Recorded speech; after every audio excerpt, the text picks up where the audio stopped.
बिहार में विधानसभा चुनाव के मतदान और परिणाम के तारीखों का ऐलान हो चुका है। पार्टियां उम्मीदवारों का ऐलान करना शुरू कर चुकी है। सत्ताधारी राष्ट्रीय जनतांत्रिक गठबंधन में सीट शेयरिंग को लेकर गतिरोध बना हुआ है। बीजेपी नेता नित्यानंद राय ने एक बार फिर से शुक्रवार को लोक जनशक्ति पार्टी के राष्ट्रीय अध्यक्ष चिराग पासवान से मुलाकात की। यह चौथी बार है कि चिराग को मनाने के लिए नित्यानंद उनसे मिलने पहुंचे हो। एक दिन पहले ही गुरुवार सुबह को नित्यानंद चिराग के पटना आवास पर मिलने पहुंचे थे।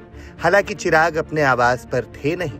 फिर आखिरकार शाम को नित्यानंद और चिराग के बीच मुलाकात हुई। मुलाकात के बाद दोनों नेता मीडिया के सामने मुस्कुराते हुए नजर आए और साफ संदेश दिया कि एनडीए गठबंधन में सब ठीक चल रहा है। दरअसल एनडीए में सीट बंटवारे की चर्चा आखिरी दौर में है। लोक जनशक्ति पार्टी की ओर से चिराग पासवान कम से कम 40 से 50 सीटों की मांग पर अड़े हैं, जिसे लेकर विवाद चल रहा है। दोनों नेताओं के बीच सीट शेयरिंग को लेकर बैठकें हुई हैं। दोनों मीडिया के सामने सकारात्मक संदेश भी दिए हैं। हालांकि अभी अंतिम सहमति बाकी है। नित्यानंद राय से मुलाकात के बाद मीडिया से बातचीत करते हुए चिराग पासवान ने कहा, बातचीत सकारात्मक और अंतिम दौर में है। सीट बंटवारे की जल्द घोषणा की जाएगी। मैं जानता हूं कि आप सब सिर्फ घोषणा का इंतजार कर रहे हैं, वो भी जल्द हो जाएगी। पर इतना मैं जरूर कहूंगा कि बातचीत बहुत अच्छे से, बहुत बढ़िया से, कल जैसा आदरणीय नित्यानंद जी ने कहा, सकारात्मक, बहुत ही सकारात्मक रूप से बातचीत हुई है, हो रही है और अभी अंतिम दौर में अब ये बातचीत पहुंच चुकी है।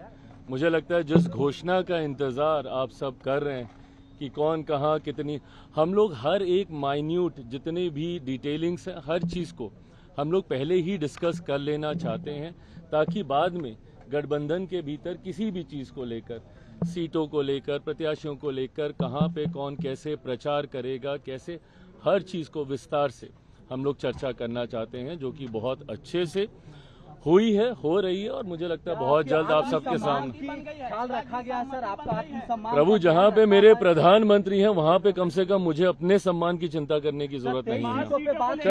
वहीं चिराग से मुलाकात के बाद नित्यानंद राय का भी बयान आया। अब ये भारत सरकार के कैबिनेट मंत्री श्री चिराग पासवान जी ने आपको बहुत स्पष्ट शब्दों में कहा है और बिहार में एनडीए की सरकार बनाने की उनकी मन की जो योजना है उस पर बहुत विस्तृत से आपको बताया। सब सकारात्मक है, कहीं कुछ नहीं है, सब सकारात्मक। अब देखना यही है कि क्या चिराग और नित्यानंद राय जो कह रहे हैं वही बात है या खेल अभी बाकी है।